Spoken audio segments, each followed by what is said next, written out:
The spiritual and administrative authority of the modern Aga Khan Imamat is firmly anchored in 19th century British common law.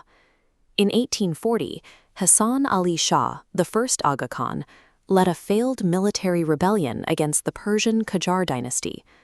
After losing his territories in the Persian provinces of Kerman and Yazd, he sought a new geopolitical patron, eventually finding sanctuary with the British military.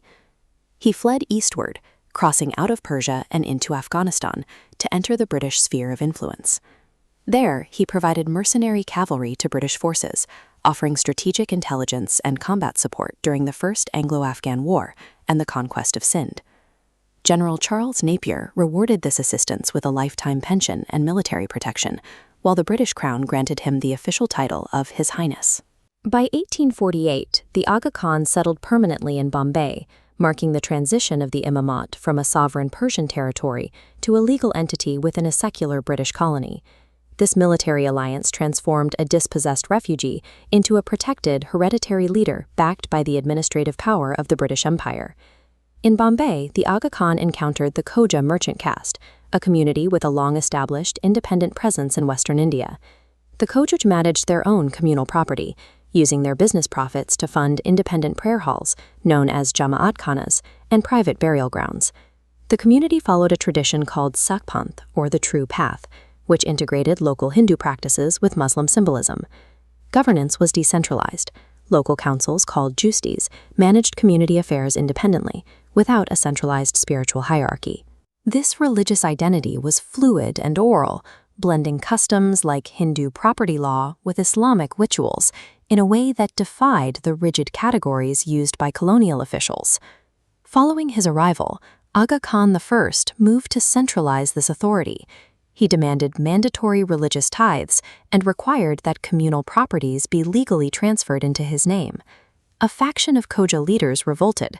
To reject the Aga Khan's claims, they filed a counterclaim in court, asserting they were historically Sunni Muslims rather than followers of a Shia imam. The arrival of the Aga Khan forced an existential choice upon the community, pitting their traditional local governance against a new, state-backed centralizing force.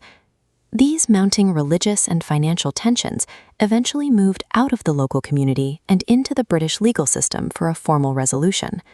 This record shows the 1866 lawsuit filed by the Bombay Khojas against the Aga Khan. It shifted the community's internal conflict into a high-stakes dispute over property and identity. The dissident Khojas sought to remove the Aga Khan's authority by asking the court to place their communal assets under secular supervision. They presented 4 demands: an accounting of all communal property, court-supervised management of assets, democratic elections for community leaders, and a permanent injunction to stop the Aga Khan. If successful, these demands would have dismantled his institutional power in India. The case was presided over by Justice Sir Joseph Arnould, a British judge tasked with sorting the community's fluid traditions into precise Western legal categories.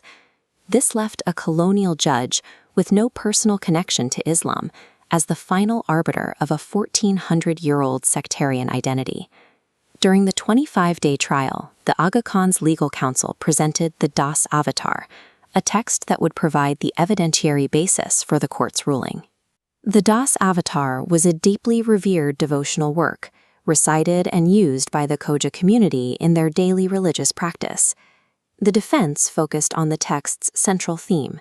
It explicitly identified Imam Ali as the 10th avatar of the Hindu deity Vishnu. This text acted as a bridge between Hindu imagery and Shia Ismaili doctrine. The defense argued that these Hindu metaphors were a deliberate missionary tool used by the Aga Khan's ancestors to convert the Khojas while maintaining a hidden allegiance to the Ismaili Imamat. Justice Arnould ruled that while the Khojas practiced Hindu customs, the Das Avatar proved their original faith was Shia Imami Ismaili. The defense used the community's own syncretic history to establish a legally binding link between the Khojas and a single hereditary leader. Justice Arnould's verdict was a total victory for the Aga Khan, officially rejecting the claim that the Khojas had Sunni origins. The ruling imposed a new legal taxonomy on the community. defining them permanently as Shia Imami Ismailis. This decision legally dissolved the fluid Satpanthi space, forcing members to adopt a fixed sectarian identity to remain part of the community. The verdict also transformed the community's economic structure. All communal Jamaat khanas and burial grounds were transferred from the management of local committees into the sole name of the Aga Khan. Despite this centralization, the judgment recorded that only 1,700 males out of roughly 15,000 families had signed a book of loyalty to the Imam. The ruling ended the community's tradition of self-governance, transferring unilateral legal control of their assets to the Aga Khan. Justice Arnold's ruling served the broader British imperial policy of divide and rule in colonial India. Separating the Khojas from the broader Sunni population simplified the administrative task of governing a fragmented public, ensuring the community remained an isolated, state-defined sect. This 1866 legal foundation enabled the modern Imamat to build a centralized institutional structure and secure its financial independence. The Imam's authority was no longer based on local custom alone. It was now enforceable through modern legal systems. Centuries of fluid, syncretic history were suddenly replaced by a fixed denominational category recognized and enforced by the state.